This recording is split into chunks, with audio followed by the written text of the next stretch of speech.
This is part 2 of my guide to metal detecting in the woods.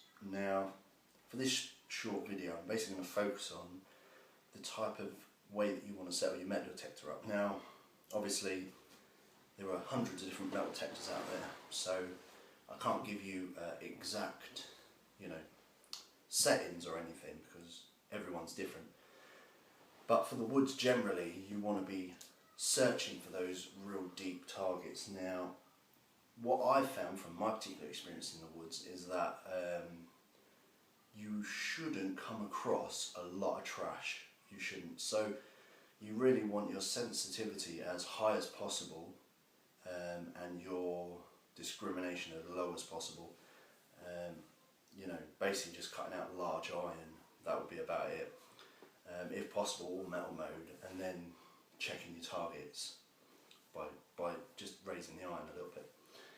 And they're the sort of main settings that I would use. Obviously I could go into E-track settings and things, but basically being able to dig as deep as possible in the woods, because your targets can be very deep and there shouldn't be an awful lot of litter.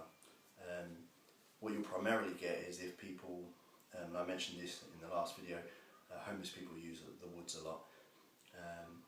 Those are the areas, although you may think, oh, there'll be stuff there, they're the areas I would tend to keep away from because there is more likely to be a lot of trash. And I would actually stick to the paths and old,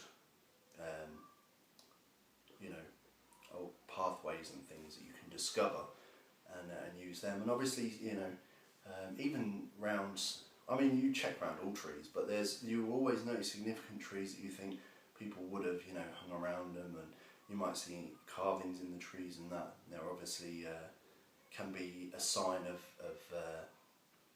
use, so check around things like that.